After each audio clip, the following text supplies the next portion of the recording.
Hi,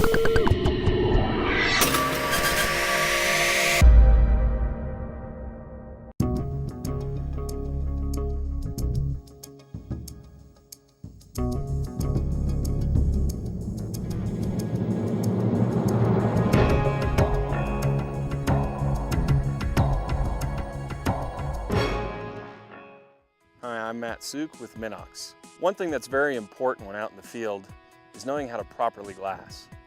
There are many different theories and opinions on proper glassing techniques. We just want to go over a few options for you and things to keep in mind when you're in the field. Always keep in mind where the sun is coming from and use it to your advantage. Using the sun to your back, you actually get the best possible light for glassing. Also know the difference between the light in early morning and late evening versus middle of the day. Because you can't forget, hunting and glassing at the middle of the day is also very important because animals do tend to stand up and move as the sun shifts around trees and bushes and rocks. There are also some tools to use before you even get started glassing to help the entire process. Tripods are extremely important.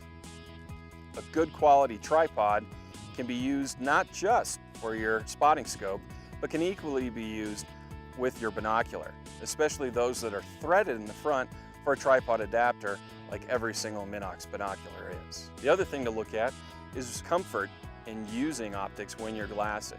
So you want to look and see where you can sit most comfortably.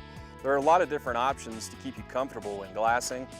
Those include some lightweight chair options as well as pads. Now once you're out in the field and you've gotten to the area and your vantage point from which you want to start glassing, checked out exactly where you want to sit with the sun and keeping the sun in mind, plus you have a comfortable place, now it comes down to actually glassing methods. And there are different options you can utilize because there are different phases in glassing.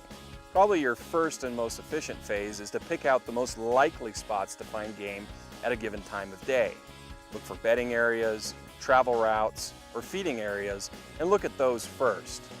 Then once that's done, you can kind of look at the entire view ahead of you in a grid format. Whether you want to grid left to right, top to bottom, right to left, is really up to you and your personal preferences. But it's probably easiest to start from the nearest areas and move out to further distance. Once you've glassed the entire area in a grid system, you can once again go back and specifically pinpoint certain areas. And this is where your spotting scope or high power magnification binocular, like our 15 by 56, can come in real handy to try and pick out certain key elements of wildlife and where they might be, such as maybe an ear or an antler in the brush. Key here again is high quality optics. If you want to find out more about MINOX as well as other optics tips, go check us out online or on Facebook and our Twitter feed.